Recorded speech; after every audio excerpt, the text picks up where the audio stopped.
Welcome back to State of Decay 2 Heartland. I've been playing around with Brock for a little bit, just getting some jobs done, clearing out some infestations and a plague heart, collecting some resources, and now my base is actually doing pretty well. I've got a fair amount of resources.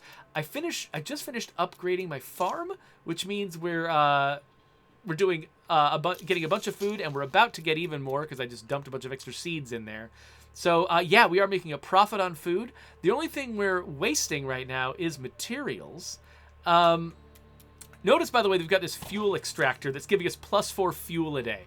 That was actually a major concern, was the idea that, because Jurassic Junction is so far away from everything else on the map, there was a serious concern on the team that players would run out of gas and then be really annoyed that they had to run all over the map in order to get more. And so they really put a lot of work into making sure that the player has access to fuel at all times. So they took advantage of the fact that Jurassic Junction is a gas station. And they basically just said, yep, you can just extract gas all you want. You're never going to run out of gas. You're fine. Don't worry about it. And you just drive all over the map. So it's great. I just realized that I'm still Brock, and I want to be Larice. Because Larice is the one who's got a story mission. However, she's still kind of equipped with what she had at the very beginning of the game. And we should probably have a look at her inventory. It's time to teach you the family business. Oh. Hi. It sounds like Mickey's here. Okay, so let's... Okay, so she doesn't have plague anymore. She is injured. I could burn a first aid kit on her. I'm not actually sure what the infirmary situation is like around here, so I'll think about that in just a second. She's got a hog splitter. Hog splitters are cool. I might keep that. As far as guns, though, I like the idea of her carrying the Echo S6 as her primary weapon, and then she can also just have this submachine gun if she needs to, go loud. But I'm going to consider that a fairly unlikely scenario. So, should she carry around some explosives for emergencies? Maybe that'd be smart. All right, so real quick, let me catch up with the chat. So Eagle Arrow 13 just showed up and asked, am I playing in the beta? No, I'm not. I'm actually playing a very kind of an older version of State of Decay 2, which is the Heartland expansion. So this expansion, it did inherit a lot of the updates we've made to State of Decay 2. Like, for instance, it got heavy weapons when we did the, what's it called? The Juggernaut edition. And, control changes and things we've done over the years, it's inherited. But a lot of other stuff it didn't. It didn't get the difficulty levels. And so it's still basically normal difficulty plus all of the Plague Freaks. So it's kind of got its own weird, eccentric difficulty level. But it doesn't have any of the stuff that's going on in the Infestations beta right now. So if that's what you're looking for, that's not what I'm playing. Instead, I'm kind of going back into the past to try out Heartland. So I've only got about 20 minutes left, so let's go on this mission and see how much time that takes.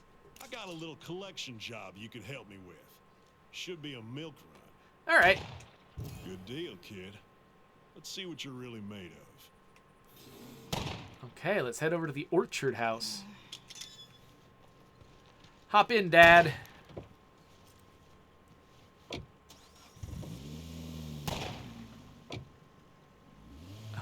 So Cogs is pointing out that because fatigue just is not really a thing in Heartland the same way it is in State of Decay 2, though you can see that I have taken a stamina injury that's different from fatigue.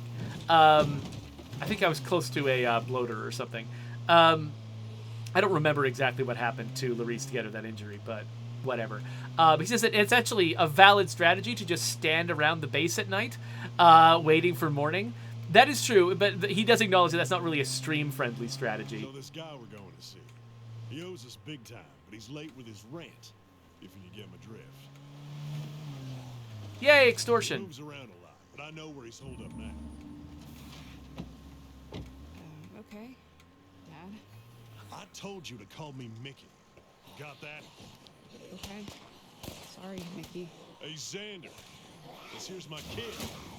I'm showing her the family business. I told you, Mickey, I'm done with this. I don't have anything for you. Not today, not ever. Now why you gotta embarrass me in front of my kid like that? Go on, girl. to start earning your keep. That's funny. I don't know if I ever actually played through this mission when we were testing this. I was so focused on the missions that I was responsible for.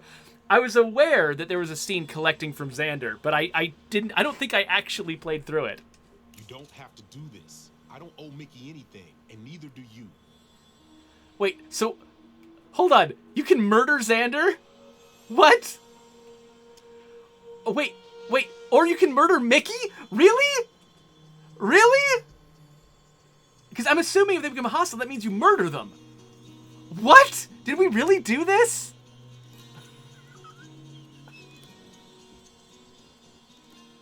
Is that... Okay.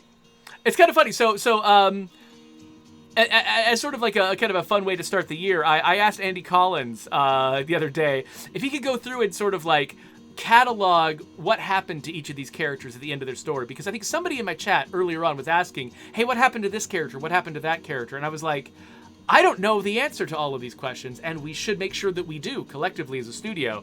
And so he came up with a great breakdown of like what happened to every character and like, you know, who definitely died, who could have died, that sort of thing. I didn't realize, does Mickey Wilkerson have a conditional death here?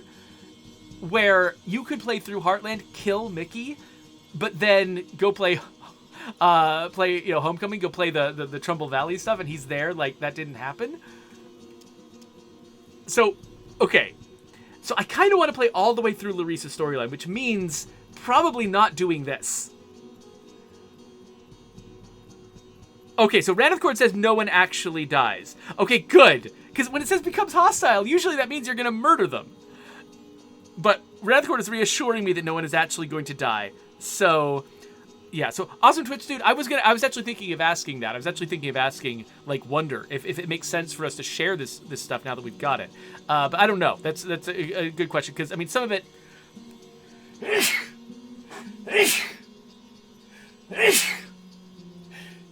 What the heck is happening to my face?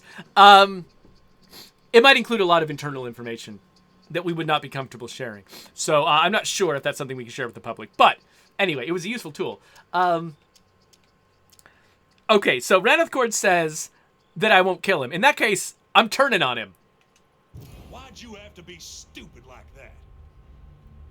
What? Think I won't mess you up, girl? You ain't no blood of mine. What? Fuck! Okay, you win. Keep your shit. I don't care. Listen, I won't forget what you did for me. Look, thanks for sticking. Mickey Wilkerson, what the hell are you doing taking somebody that green on a collection run? No, cousin, it's not like that. Don't you know, cousin me, you idiot. Get your ass back here and leave that girl alone. So I just got Mickey in trouble. Good people, even if you are Wilkerson. I don't like how that went down. But I admit, you got some fire in your belly. Okay, yeah, so you can tell I literally never played through this mission. And it actually surprised me. I didn't realize we had the ability to script a mission so that when a character was downed but not killed, we could trigger an event and make them not hostile anymore. I didn't realize that that was a tool we had in our toolbox. In fact, I'm betting that tool was created for this mission. I'm betting that like Leah or somebody was working on this and was like, hey, I want you to get into a fight with somebody, but I don't want them to die. Can we have the tools for that? But because I was working on different missions, I had no idea that tool was created. So I didn't know this was a thing you could do in a mission, which was why I was really hesitating, because I was like, I don't want to get in a fight with my dad. Every fight results in death. So what's the deal? Are you a Wilkerson or not? I am, but not the way you think. Oh, I'm definitely a Wilkerson, but I'm changing what that means. Starting now. Damn, girl. If I'd said that to my daddy, he'd have tanned my hide. But that fucker's long dead. Maybe I don't gotta make the same mistakes he did. Take care of yourself, kid. Don't let nobody give you any shit. Same to you, old man. Hey, thanks, Dad, for forgiving me for shooting you in the face several times. Looking for my family. Instead, I found an asshole who's not worth my time, and I lost the only family I still had. I'm sorry, Aunt Fee. I'm sorry I wasn't ready to listen. You deserved a better daughter than me. Aw. a minute. I mean, I haven't lost Aunt Fee, have I? She's still around, right? I'm not sure what she meant by having... Oh, gosh! I'm not sure what she meant by about having lost the only family I had. I guess Aunt Fee was refusing to come with me on these missions. So I guess maybe that's what she means. Is like we're just kind of... We're fighting a little bit. But not that I've lost Aunt Fee. Still, I loved that dialogue, actually. I think that's some of the better dialogue that I've seen. Like the way that she was like, I'm changing what that means. I loved that. That was great. Get going, Andy. Nice work, buddy. I already knew I liked Andy, but, you know. Now and then, colleagues that I admire can still surprise me.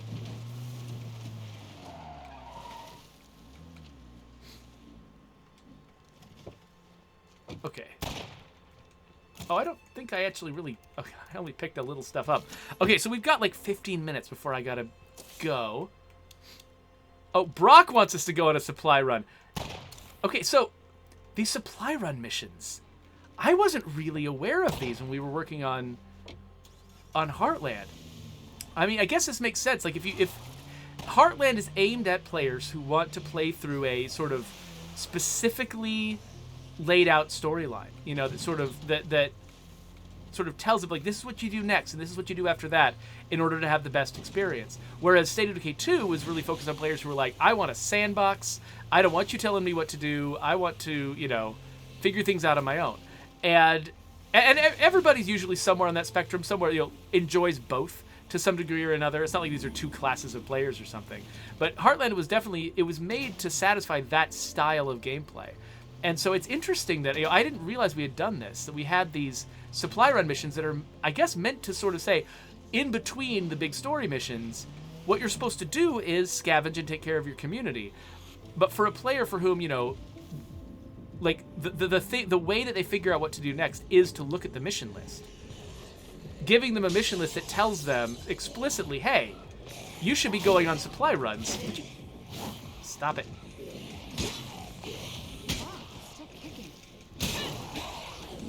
Like, that might be exactly what a player like that needs. So, well done. All right.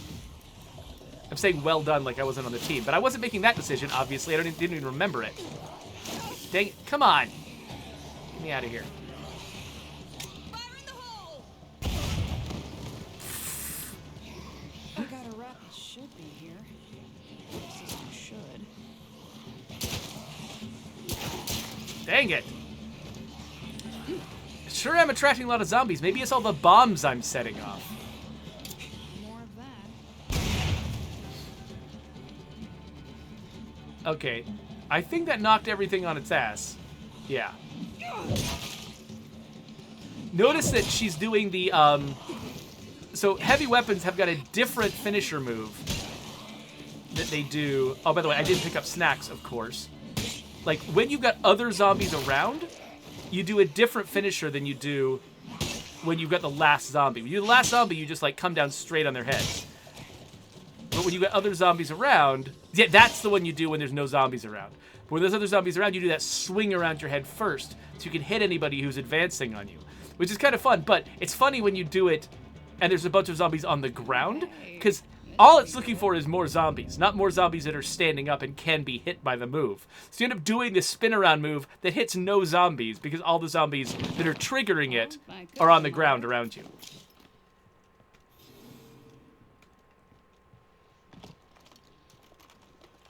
Not exactly what I wanted. Oh, so Renethcore just pointed out that Critical, who is a viewer in my chat who I've probably never acknowledged. Hi, Critical. Thank you for being here.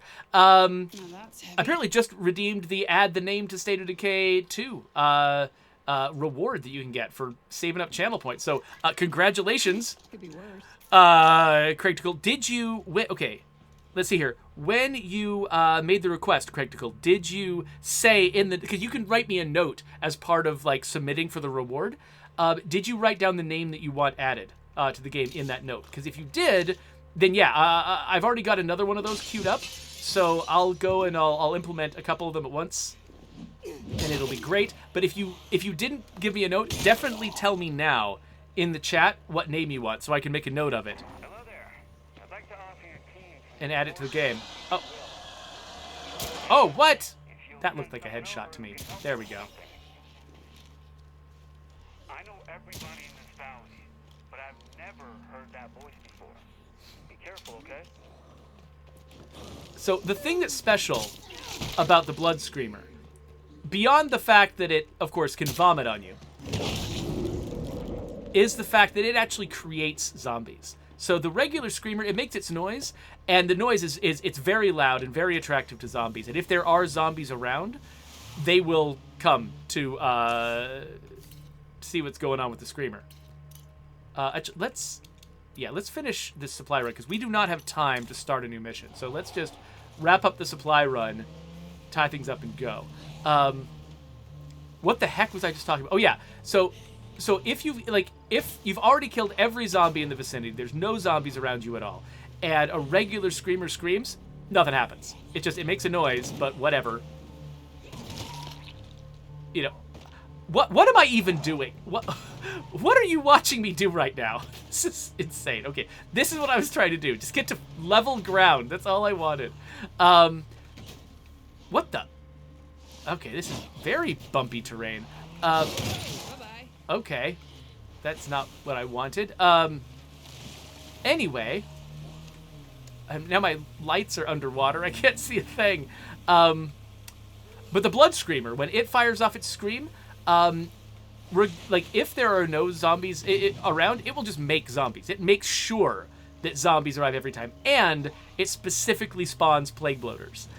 Which is great if you need plague bloaters. Like, there's a point in Heartland where you definitely need to encounter as many plague bloaters as possible. And so it's a useful tool, but it's just very, very different from the regular Screamer.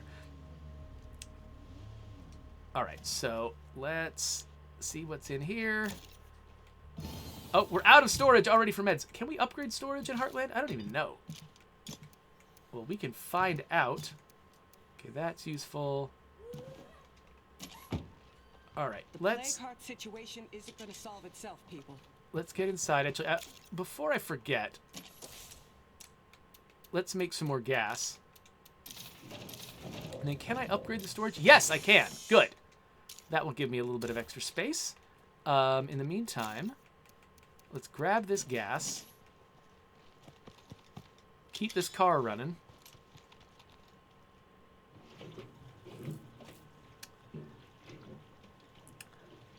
Okay, so Critical says that he just wants the name Critical in the game. Okay, so we can do that. So basically, what will happen if we add Critical to the game is that we'll add it as one of the names that appears as part of the weird nickname trait. So there's this one trait we have in the game called Weird Nickname, which is basically somebody who has decided that they're going to start using their internet handle as their actual name in the apocalypse, which, you know, you can imagine some people would do. It's kind of like Neo in the Matrix, you know? And so basically that's what Critical is asking for, is to have his, like, actual, the name that he uses on Twitch be in the game. And we can totally do that. It'll just be assigned to the Weird Nickname trait, which means it'll be fairly uncommon, because that is a rare trait, and also that trait already has a bunch of nicknames assigned to it. And so even if a character gets that trait, it's going to be randomly choosing from amongst those nicknames, and so your name will be one of those. So it'll be fairly rare. If you want to also suggest, like, a different name along with it, like your first name or your last name or something like that, if it's an unusual first or last name that would be meaningful to add, feel free to include that too. I definitely want you, to reap the full benefits of this. By the way, when I add names to the game, they definitely do not go into the game until the next major update, and sometimes 2 updates away. And we haven't had a major update in a while, so all the names I've been adding for the past, like, 7 months or something like that, or even more, have not made it into the game yet, and I apologize about that. But I promise it'll eventually get there, no matter what. So, yeah, so Kragan is like, wait, is it added as a first, last, or nickname? It's whatever. Depending on the kind of name you want to submit, I'll work it into the system wherever it fits. So it could be a first name, could be a last name, could be a combo, could be a nickname associated with a first name, a nickname associated with a last name, or just a wild out-of-the-blue nickname like Critical is doing. So, yeah, we'll do that. So Peroxicus says, does that trait come with a special power or anything, or is it just nicknames? It's just nicknames. The reason why we added it was because we ran a contest before State of Decay 2 was released. Actually, before we'd even released a lot of information about State of Decay 2. Basically, I was just working on the name system for the very first time, and I was really excited about it. And so we ran a contest where players, State of Decay 1 fans who were looking forward to State of Decay 2, could get their like forum handles added into the game as nicknames. And so I made the weird nickname trait to fit those in to the fiction, because, you know, some of those names were just really crazy and out there and not even spelled like you would spell a real name. And so it would be weird to just have them pop up with no explanation in the game. And so what we did was just basically we made that trait so that when you got someone with this weird ass name, you could look at their character sheet and see, oh, the game acknowledges that this is a weird nickname and they're using it for a weird, funny reason.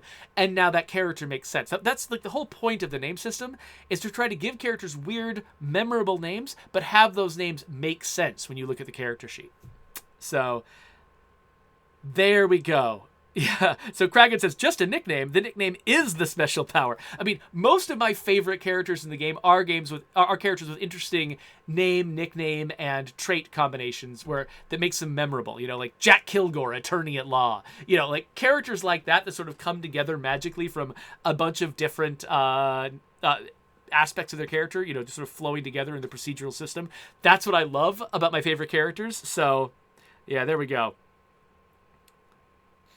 Oh, yeah, Nowanmai points out, I didn't notice somebody saying this on Twitter, but I'm glad that you got the joke that somebody apparently got a survivor with the name Throat Wobbler as their nickname, and it's because their last name was Mangrove, which is a deep-cut Monty Python reference, but it's one of my favorite Monty Python sketches. And so, yeah, I totally put that in the game as a Monty Python reference. I love that somebody from the UK caught that and recognized it and got the same reference that I did. That's great.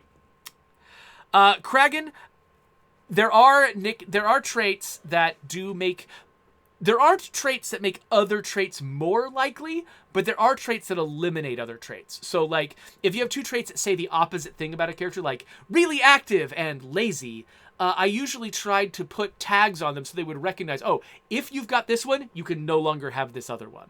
If you've got a trait that suggests that the character was rich before the apocalypse, you can't also get one that suggests the character was poor. If you get one that suggests that they have a certain specific career, you can't get another one that suggests a competing career.